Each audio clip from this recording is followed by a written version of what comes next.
आज हम बात करते हैं अपनी 11 नंबर की गाड़ी के बारे में, मतलब अपने पैरों के बारे में है हम। क्योंकि पैर हमारे जीवन भर साथ देते हैं और बुढ़ापा भी हमेशा पैरों से ही पहले पैरों से ही आता है। बुढ़ापे में पैर ही सबसे पहले जाम होते हैं। तो इसीलिए बुढ़ापा ना आए तो हमें टाइम रहते हुए अपने पैरों पर जरूर ध्यान देना है। आइए आज चेक करते हैं कि आपके पैर स्वस्थ हैं कि नहीं। इस तरह से हमने पैरों को खोल लेना है और आगे की तरफ और पीछे की तरफ पैरों पर पूरा अच्छे से खिंचाव देना है। इस तरह से अगर आपको कहीं भी पैरों में अकड़न जकड़न या फिर उंगलियों को इस तरह से करने में कोई दिक्कत महसूस हो रही है तो समझ जाना कि आपके पैरों में कोई दिक्कत होनी स्टार्ट हो गई है। अब टाइम है आपको कम से कम 10 से 15 मिनट अपने पैरों पे देने के लिए।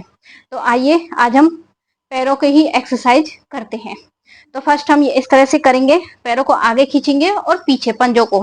और आपके पास अगर तकिया हो तो बहुत अच्छी बात है। तकिया इस तरह से अपने घुटनों के नीचे रखना है और पूरा इस तरह से खिंचाव दें, पूरा अच्छे से खिंचाव देना है और उस खिंचाव को अच्छे से महसूस करना है।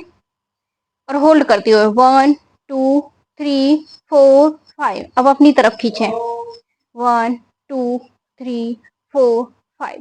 पूरा अच्छे से खिंचाव देते हुए ये खिंचाव आपको आपकी पिंडलियों में, थाई में और आपके कूल्हे तक महसूस होगा। अगर आप इस खिंचाव को अच्छे से महसूस कर पा रहे हैं तो आपके पिंडलियां, थाई और कूल्हे एकदम स्वस्थ हैं। ठीक है, अब हम रोटेट करेंगे क्लॉकवाइज और एंटी क्लॉकवाइज। इस तरह से धीरे धीरे रोटेट करें अपने पैरों को। अगर आप 5 मिनट डेली पैरों के लिए निकालते हैं तो आपके पैर हमेशा स्वस्थ रहेंगे। बुढ़ापे में पैरों की कोई भी कैसी दिक्कत नहीं आएगी, क्योंकि बुढ़ापे में पैर ही सबसे पहले जाम होते हैं। 2 एक्सरसाइज हो गई, पहले ये वाली हो गई, अब दूसरी हो गई क्लॉकवाइज और एंटी क्लॉकवाइज। जब आप क्लॉकवाइज और एंटी क्लॉकवाइज अपने पैरों को घुमाएंगे ना, नस नाड़ियों पर काफी प्रेशर पड़ेगा, दबाव पड़ेगा। जब दबाव पड़ेगा तो नस नाड़ियां हमारी एक्टिव होंगी, उनमें ब्लड का सर्कुलेशन अच्छे से बना रहेगा। तीसरा है अपनी उंगलियों को इस तरह से करना है। साथ साथ आप हाथों की उंगलियों को भी कर सकते हैं। गठिया बाय जो होता है ना, वो उंगलियों में ही ज्यादा होता है। ठीक है, अब आता है हमारा एंकल। अब हम अपने एंकल की मसाज करेंगे। इस तरह से पकड़ लेना है और घुमाना है अपने एंकल को, क्लॉकवाइज और एंटी क्लॉकवाइज। ठीक है, मैं 2-2 या 3-3 ही बता रही हूँ क्योंकि वीडियो काफी लंबी हो जाएगी। फिर दूसरे पैर को पकड़ के इस तरह से घुमाएं एंकल में, ताकि आपके एंकल में कभी पेन ना हो। इसके साथ साथ आपको अपने पैर को अपनी गोद में लेना है और इस तरह से पकड़ना है और इस तरह से पकड़ लेना है और इस तरह से इसे झूला झुलाना है। 1 2 3 4 5। और जब आप इस पैर को अपने हाथ में पकड़ोगे और कुछ खिंचाव को महसूस करें, आपके यहाँ पे थाई की मसल्स पे पूरा खिंचाव आएगा। इससे आपको साइटिका का पेन कभी नहीं होगा। आपका कूल्हा, आपकी हिप जॉइंट मजबूत होगा। ठीक है, हिप जॉइंट को मजबूत करना है। अपने पैर को इस तरह से गोद में लेना है आराम से और इस तरह से पूरा खिंचाव देना है। 1 2 3 4 5। और इसमें आप खिंचाव को खुद से महसूस करो, आपके हिप जॉइंट पे पूरा खिंचाव आएगा। ठीक है, तीसरा है हमारे घुटने। अब हम आते हैं अपने घुटनों पे। घुटनों के नीचे आपको एक तकिया रख लेना है, कुशन रख लेना है इस तरह से। ठीक है, और जो घुटनों की जो पारी होती है, जो कटोरी होती है, उसे इस तरह से ऊपर नीचे एक एक करके भी कर सकते हैं। अपनी तरफ खींचनी है, छोड़नी है, खींचनी है, छोड़नी है। इससे आपकी घुटनों की पारी कभी जाम नहीं होगी, क्योंकि ये जाम हो जाती है तब घुटनों में दिक्कत आनी शुरू हो जाती है। तीसरा है, इससे अलग है, अपने पैरों के दोनों को घुटनों के बीच में इस तरह से तकिया रख लेना है और अच्छे से उसे प्रेशर देना है, भींचना है, दबाव डालना है। अच्छे से दबाव डालना है तो और अच्छा से इस तरह से पूरा अच्छे से दबाव डालना है, पंजों को आगे की तरफ खींचना, इस तरह से पूरा अच्छे से दबाव डालें ताकि आपके घुटने स्वस्थ रहें। ठीक है, छोड़ दें, रिलैक्स। फिर एक बार इस तरह से पूरा अच्छे से दबाव दोगे तो जो आपके यहाँ पे जो कहते हैं ना कि ग्रीस खत्म हो गई, वो आपकी ठीक रहेगी, स्वस्थ रहेंगे आप। इसके साथ साथ आपको अपने घुटनों की हीट देनी है, गर्म करना है, उन्हें गर्माहट देनी है। पर घुटनों को गर्माहट कैसे दोगे? इस तरह से पकड़ लो अपने घुटनों को, इस तरह से घुमाओ। देखो, आप खुद से देखो कि मेरे हाथ भी घूम रहे हैं।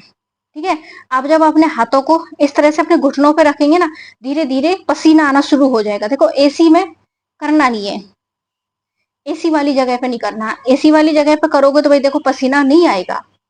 इस तरह से धीरे धीरे इस तरह से पूरा अच्छे से घुमाओ। देखो, खुद भी देखो कि मेरा हाथ हिल रहा है कि नहीं हिल रहा है। इसके साथ साथ जिनकी शुरुआत हो चुकी है, पैरों में दर्द रहता है, वो नहीं कर पाते हैं, उनके लिए है इस तरह से एक दुपट्टा ले लेना है, अच्छे से पकड़ लेना है। अब इसमें आपके पैर भी स्वस्थ होंगे और आपके कंधे भी। पूरा अच्छे से दोनों तरफ दबाव देना है, कंधों पे भी और पैरों पे भी खींचने की कोशिश करनी है इस तरह से। ऐसा करने से आपके पैर भी स्वस्थ होंगे, कंधे स्वस्थ होंगे। ठीक है, अब हम नेक्स्ट है हमारा विपरीत करणी आसन। जो ये कहते हैं कि हमसे ये भी नहीं हो रहा है, तो अब हम करते हैं विपरीत करणी आसन। विपरीत करणी आसन भी इतने फायदेमंद है कि आपकी थाई और हिप को मजबूत करेगा। इसके साथ साथ आपकी बॉडी के अंदर ब्लड के फ्लो को बेहतर बनाता है। ये इसे बोलते हैं विपरीत करणी आसन।